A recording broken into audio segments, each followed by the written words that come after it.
হযরত লুকমান হাকিম একদিন সমুদ্রের অপর তীর অন্বেষণ করার সিদ্ধান্ত নিলেন। তার কাছে একটি প্রিয় তোতা ছিল যে তার সঙ্গে কথা বলতো। তিনি তার প্রজ্ঞা ও ভেষজ গাছের সাহায্যে এমন এক ওষুধ তৈরি করলেন যা খাওয়ার পর তোতা 6 মাস পর্যন্ত কিছু না খেয়েও বা কিছু না পান করেও এবং ক্লান্ত না হয়েও তার উড়ান চালিয়ে যেতে পারবে। হযরত লুকমান হাকিম দুটি এমন বড়ি প্রস্তুত করলেন। একটি বড়ি তিনি তার তোতাকে খাওয়ালেন এবং আরেকটি বড়ি তোতার গলায় বেঁধে দিলেন।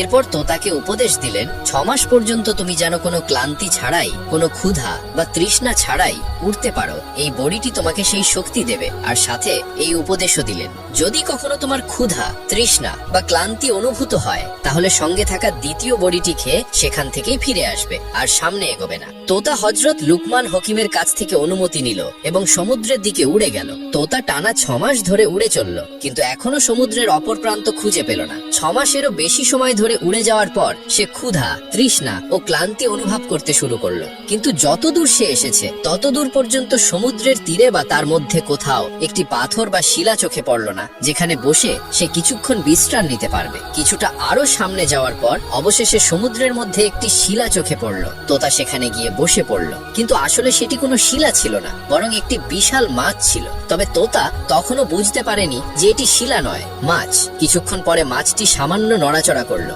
তোতা অবাক হয়ে গেল। সে ভাবলো, শিলা কেন নড়ছে? যখন মাছটি মুখ বাইরে বের করলো তখন মাছটিও তোতাকে দেখে বিস্মিত হলো এবং কথা বলা শুরু করলো, কারণ তখন আল্লাহ তাআলা প্রতিটি বস্তুকে কথা বলার ক্ষমতা দান করেছিলেন। মাছটি তোতাকে জিজ্ঞাসা করলো, তুমি কে আর এখানে কিভাবে এলে? তোতা পাল্টা জিজ্ঞাসা করলো, তুমি কে? মাছ বলল, আমি এই সমুদ্রের এক প্রাণী। তোতা অবাক হয়ে বলল, আমি আমার জীবনে এত বড় কোনো প্রাণী কখনো দেখিনি। তারপর বলল, আমি হযরত লুকমান হাকিমের তোতা। হযরত লুকমান হাকিম আমাকে সমুদ্রের অপর তীর খুঁজে বের করার জন্য পাঠিয়েছেন। আমি অনেক দূর ভ্রমণ করেছি, কিন্তু এখনো পর্যন্ত সমুদ্রের অন্য প্রান্ত খুঁজে পাইনি। এখন আমি খুব ক্লান্ত এবং এর চেয়ে আর এগোতে পারছি না। তুমি কি জানো সমুদ্রের অপর প্রান্ত কোথায়? মাছ বলল, আগে তুমি আমাকে বলো, তুমি এখানে কিভাবে এলে? এখানে তো কোনো পাহাড় নেই, কোনো জঙ্গল নেই, এমনকি কোনো গাছও নেই যেখানে বসে বিশ্রাম নিয়ে তুমি এখানে পৌঁছাতে পারতে। তখন তোতা পুরো ঘটনাটি হযরত লুকমান হাকিমের ব্যাপার সহ মাছকে জানালো।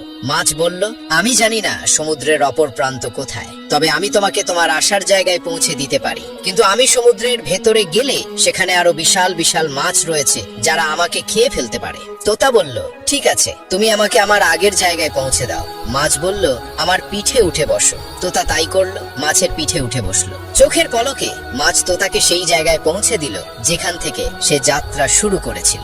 এ দেখে তোতা বলল, আমার এখানে পৌঁছাতে 6 মাস লেগেছে, আর তুমি আমাকে চোখের পলকে পৌঁছে দিলে। তোতা খুব অবাক হলো এবং ভাবতে লাগলো, এই মাছ নিজেই বলছে সমুদ্রের ভেতরে এর থেকেও বড় বড় মাছ রয়েছে। তোতা হযরত লুকমান হাকিমের কাছে ফিরে এসে পুরো ঘটনাটি বর্ণনা করলো। হযরত লুকমান হাকিম আল্লাহর দরবারে সিজদায় পড়লেন এবং বললেন, হে আল্লাহ, নিশ্চয়ই তুমিই জানো সমুদ্রের অপর প্রান্ত কোথায়, এবং এর রহস্য আজও রহস্যই রয়ে গেল। একদা লুকমান হাকিমের ছেলে লুকমান হাকিমের কাছে সফরে যাওয়ার অনুমতি চাইল। তখন লুকমান হাকিম তাকে সফরে যাওয়ার জন্য অনুমতি দিলেন। ছেলে যখন সফরে যাত্রা করবেন ঠিক পূর্ব মুহূর্তে লুকমান হাকিম ছেলেকে কিছু নিদর্শনা দিয়ে বললেন, বৎস, তুমি পূর্ব দিকে কিছু দূর অগ্রসর হওয়ার পরে এক ময়দানের সম্মুখীন হবে। সেই ময়দানের পাশে একটি কূপ রয়েছে। কূপের পানি তুমি পান করবে না, আর কূপের পাশে একটি গাছ আছে। তুমি সেই গাছের ছায়াতলে বসবে না। আরেকটু সম্মুখে অগ্রসর হলে দেখবে এক বৃদ্ধ একটি গাছের ছায়ায় বসে আছে। তুমি বৃদ্ধের কাছে তোমার পরিচয় দিবে। বৃদ্ধ তোমাকে আদর করবে। তারপর বৃদ্ধ তোমাকে যা বলবে তুমি তা হুবহু পালন করবে। এর মধ্যেই বাবা তোমার জন্য কল্যাণ নিহিত রয়েছে। বৃদ্ধ যদি তোমার সঙ্গী হতে চায় তাহলে তুমি তাকে সঙ্গী করে নেবে। এরপর তুমি উত্তর দিকে অগ্রসর হলে একটি অতি সুন্দর গ্রামে উপস্থিত হবে। সেখানকার মানুষ তোমার পরিচয় পেলে তোমাকে খুব আদর যত্ন করবে এবং তোমাকে সেখানে থাকার জন্য অনুরোধ করবে। সেখানে একজন সুন্দরী ও ধনবতী রয়েছে যার সাথে তোমাকে বিয়ে দিতে তারা চেষ্টা করবে। তুমি সেই বিয়েতে ততক্ষণ পর্যন্ত রাজি হবে না যতক্ষণ পর্যন্ত না তোমার সেই বৃদ্ধ চাচা তোমাকে আদেশ করবেন। তুমি ওখান থেকে আরো উত্তর দিকে অগ্রসর হয়ে স্থানীয় লোকদের নিকট জিজ্ঞেস করে উসাম নামে এক ব্যক্তির বাড়িতে পৌঁছবে। তার নিকট আমার বেশ কিছু টাকা পাওনা আছে। সে টাকা তার কাছ থেকে চেয়ে নিয়ে আনবে, তবে সেখানে রাত্রে যাপন করবে না। এরপর সামনে দেখবে সমুদ্র।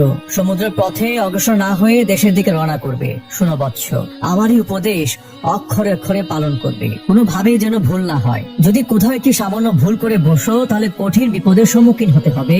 যাও বৎস, আল্লাহ তোমাকে হেফাজত করুক। লোকমান হাকিমের ছেলে পিতার উপদেশ ভালোভাবে কণ্ঠস্থ করে সফরে রওনা হলেন। তখন সে পূর্ব দিক থেকে যেতে যেতে দেখতে পেল ময়দানের এক পাশে শীতল পানির একটি কূপ রয়েছে, তার পাশে রয়েছে একটি গাছ। কূপের নিকট গিয়ে স্বচ্ছ পানি দেখে পানি পান করতে মন চাইলো এবং গাছের ছায়া তলে একটু বিশ্রাম নিতে মন চাইলো। তখন লোকমান হাকিমের ছেলের মনে পড়লো পিতা তাকে কূপের পানি পান না করতে এবং এই গাছের ছায়া তলে বসতে নিষেধ করেছেন। তাই সে আর কোনো কাল বিলম্ব না করে সামনে অগ্রসর হতে লাগলো। কিছুদূর অগ্রসর হয়ে দেখতে পেল একটি গাছের নিচে একজন সুদর্শন বৃদ্ধ বসে আছেন।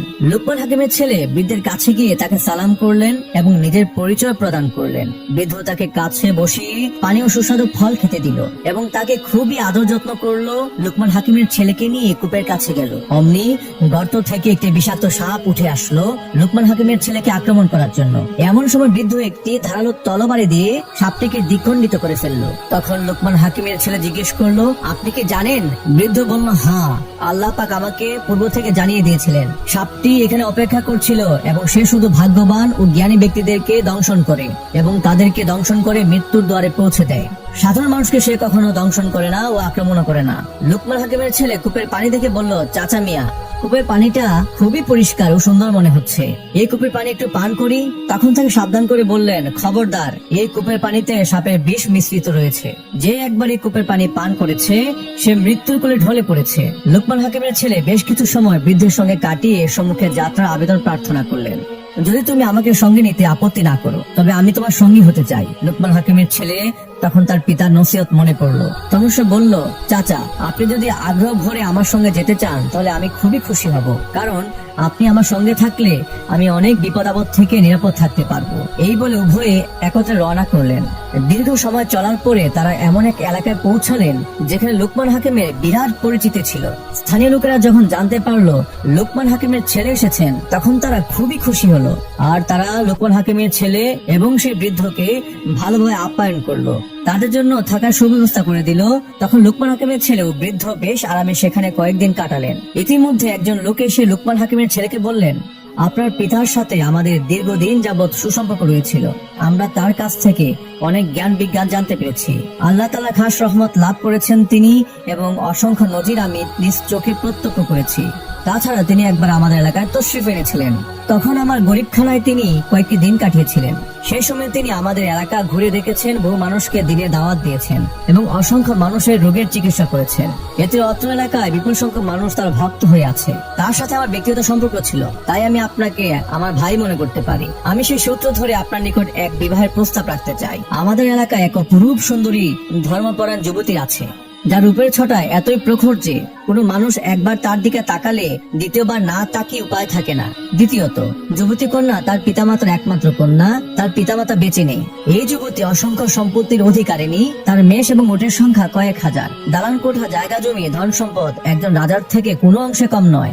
আপনি যদি তাকে কবুল করেন তাহলে আপনি অবশ্যই ভাগ্যবান হবেন বলে আমি আশা করি। সাধারণ লোকের পক্ষে এই বিয়ে করা কোনোভাবেই সম্ভব নয়, একমাত্র আপনার মতো একজন লোকের পক্ষে এই বিয়েটা করা সম্ভব। লোকমান হাকিমের ছেলে লোকটির প্রস্তাব শুনে বললেন, আমি বিবাহে রাজি হতে পারবো না, আমার পিতা এভাবে পথে বসে বিবাহ করতে নিষেধ করেছেন। এই কথা শুনে লোকটি চলে গেল। এরপরে আরো একজন লোক এসে তার সঙ্গে দেখা করলেন। তখন লোকমান হাকিমের ছেলে তার নিকট প্রস্তাবিত কন্যা সম্পর্কে ওই লোকটিকে জিজ্ঞেস করলেন। লোকটি বলল, হুজুর, আপনার নিকট এর যে সমস্ত খবর এসেছে তা সবই সত্য, তবে ইতিপূর্বে উক্ত মেয়েটির আরো 9টি বিবাহ হয়েছিল, 9টি স্বামী বাসর রাতে মৃত্যুবরণ করেছে। এর প্রকৃত কারণ কি তা কেউ জানে না। সেই থেকে মানুষ তাকে রাক্ষসী মেয়ে বলে ডাকে। দিনের বেলায় তার নিকট লোকজন আসা যাওয়া করে, কিন্তু রাত্রি হলে তার কাছে আর কেউ যেতে চায় না। ভীষণ দুঃখ এবং সর্বদা এসে কান্নাকাটি করে দিন কাটায় মেয়েটি। তার স্বামীদের মৃত্যুর কারণ সম্পর্কে জানতে চাইলে সে বলে, এ ব্যাপারে আমি কিছু জানি না, আমার কোনো স্বামী আমার কাছে আসার সুযোগ পায় না, তারা আমার ঘরে ঢোকার পরপরই মাটিতে লটিয়ে পড়ে মৃত্যুবরণ করে, আমি এর কোনো কারণ জানি না। লোকমান হাকিমের ছেলে এই সমস্ত ঘটনা শুনে বৃদ্ধ লোকটির কাছে গিয়ে সবকিছু খুলে বললেন। বৃদ্ধ তখন বললেন, কোনো সমস্যা নেই, তুমি এই বিয়েতে রাজি হতে পারো। ইতিপূর্বে স্বামীরা যেভাবে মৃত্যুবরণ করেছে তোমাকে সেভাবে মৃত্যুবরণ করতে হবে না। আমি সব জেনেছি তোমার পিতার নিকট থেকে, আমি সামান্য কিছু জ্ঞান শিখেছি, এই জ্ঞানের বলে আমি তোমাকে বলতে পারি তোমাকে আমি নিরাপদ রাখতে পারবো। তুমি কি এই বিয়ের প্রস্তাবে রাজি আছো? যদি রাজি থাকো তবে তাদেরকে জানিয়ে দাও। তখন লোকমান হাকিমের ছেলে বলল, চাচা, আমার খুব ভয় হচ্ছে। তখন বৃদ্ধ বললেন, কোনো ভয় নেই, আল্লাহর উপর ভরসা রাখো, আল্লাহর উপর ভরসা রেখে কাজ করে যাও। হায়াতের মালিক একমাত্র আল্লাহ, তখন আর কিসের ভয়? আর যদি আল্লাহ তোমার হায়াত না রাখেন তাহলে যে কোনো স্থানে তোমার মৃত্যু হবে, তোমাকে মৃত্যুবরণ করতেই হবে। তোমার পিতা আদর্শ অনুসরণ করে আমার কথা মতো কাজ করো, আল্লাহ তোমার হেফাজত করবেন। বৃদ্ধের কথায় লোকমান হাকিমের ছেলে সাহস পেলেন। বিশেষ করে তার পিতা বৃদ্ধের কথা অনুসারে চলতে আদেশ দিয়েছিলেন। তাই তিনি প্রথম দিনে আলাপকারীকে ডেকে বললেন, আমি রাজি আছি এই বিয়েতে, আপনি কন্যা পক্ষকে জানিয়ে দেন বিবাহের জন্য যথার্থ ব্যবস্থা গ্রহণ করতে। লোকমান হাকিমের ছেলের মুখে এমন প্রস্তাব শুনে সেই লোক আনন্দে আত্মহারা হয়ে গেল। সঙ্গে সঙ্গে মেয়েটির বাড়িতে গিয়ে লোকমান হাকিমের ছেলের সাথে তার বিবাহের প্রস্তাব দিলেন। মেয়েটি বলল, চাচা, আপনি আমার পিতার একান্ত ঘনিষ্ঠ বন্ধু ছিলেন, আমার পিতার অবর্তমানে আপনি আমার পিতা। আমার জীবনের উপরে যে মহা দুর্যোগ ঘটনা চলছে তা তো আপনি সবই জানেন। পৃথিবীতে আমার বেঁচে থাকা না থাকা উভয় সমান। আমি কিছুদিন পূর্বে সিদ্ধান্ত নিয়েছিলাম যে আমি আর কাউকে বিবাহ করব না। এখন আপনি যখন বিশ্ব বিখ্যাত বৈজ্ঞানিক হযরত লোকমান হাকিমের ছেলের সাথে আমাকে বিয়ে দিতে চেয়েছেন, আমার কোনো দ্বিমত নেই, কারণ এই মহাবিপদের প্রতিকার হয়তো তার মাধ্যমে সক্ষম হবে। একমাত্র এই প্রস্তাবে আমি রাজি হয়েছি, না হয় অন্য আর কোনো প্রস্তাবে আমি রাজি হতাম না। কারণ আমার বাসর ঘরে এনে আর কোনো ছেলেকে মৃত্যুমুখে ঠেলে দেওয়ার সাহস আমার আর নেই। আমার বাসর ঘরে আর কত ছেলে লাশ পড়বে? এক এক করে 9টি নিষ্পাপ মানুষ মারা গেল। সবাই আমাকে রাক্ষসী মেয়ে বলে ডাকে। চাচা, এই ছেলের নিকট আপনি পূর্বের সমস্ত ঘটনা খুলে বলুন, তারপর যদি সে আমাকে বিয়ে করতে রাজি হয় তবে আমি এই প্রস্তাবকে স্বাগত জানাবো। তখন লোকটিকে লোকমান হাকিমের ছেলে ও বৃদ্ধকে কন্যার সমস্ত ঘটনা খুলে বললেন। অতঃপর তারা একত্রে বসে বিয়ের তারিখ ও সময় নির্ধারণ করলেন। দেশবাসী এই বিয়ের খবর শুনে বলল, আহা, আরেকটি নিষ্পাপ ছেলের মৃত্যু হতে যাচ্ছে। লাশ বহনকারীরা একে অপরকে বলতে লাগলো, অন্য কোথাও যাত্রা করো না, কারণ একটা ছেলে তো মারাই যাবে। আজকে রাক্ষসী কন্যার বিয়ে হবে এবং আগামীকাল ভোরবেলাতে তার বাড়ি থেকে লাশ সরাতে হবে। এভাবে দেশের মানুষের মধ্যে আলাপের ঝড় বইতে লাগলো। এইদিকে